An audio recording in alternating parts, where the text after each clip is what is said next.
Let's go to the next question. Question number 10. See, ഇതൊരു statement kind of question ആണ്. അപ്പോൾ statement kind of question ആണ്. വളരെ careful ആയിട്ട് തന്നെ അറ്റൻഡ് ചെയ്യാൻ വേണ്ടിയിട്ട് ഓരോരുത്തരും ശ്രമിക്കണം.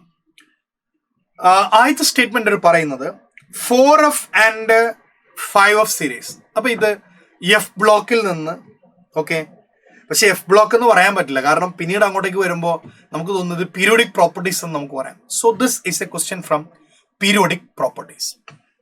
അങ്ങനെയാണെങ്കിൽ മക്കളെല്ലാവരും നോക്കുക.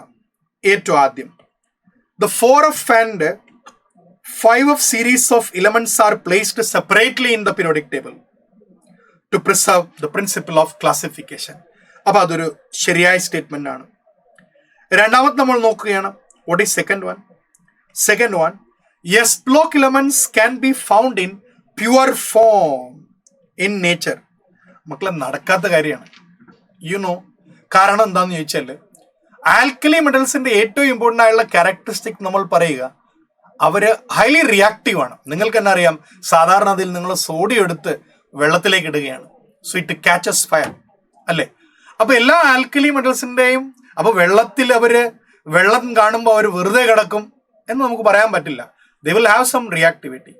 അപ്പൊ എർത്തിന്റെ ക്രസ്റ്റിൽ എവിടെയെങ്കിലും നമുക്ക് സോഡിയം ഉണ്ടെങ്കിൽ അവിടേക്ക് വാട്ടർ വരികയാണെങ്കിൽ തീർച്ചയായിട്ടും അവരെന്ത് ചെയ്യും, അവർ റിയാക്ട് ചെയ്തിട്ട് അതിനകത്തൊരു കോമ്പൗണ്ട് ആയിട്ട് മാറും.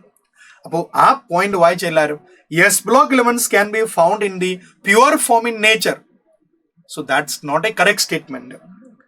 ഓക്കെ, അപ്പോൾ ആദ്യത്തെ സ്റ്റേറ്റ്മെന്റ് ശരിയാണ്, എന്നാൽ രണ്ടാമത്തെ സ്റ്റേറ്റ്മെന്റ് തെറ്റാണ്. അപ്പോ സ്റ്റേറ്റ്മെന്റ് 1 ഈസ് ട്രൂ അല്ലെ, and statement 2 is false. That we can select.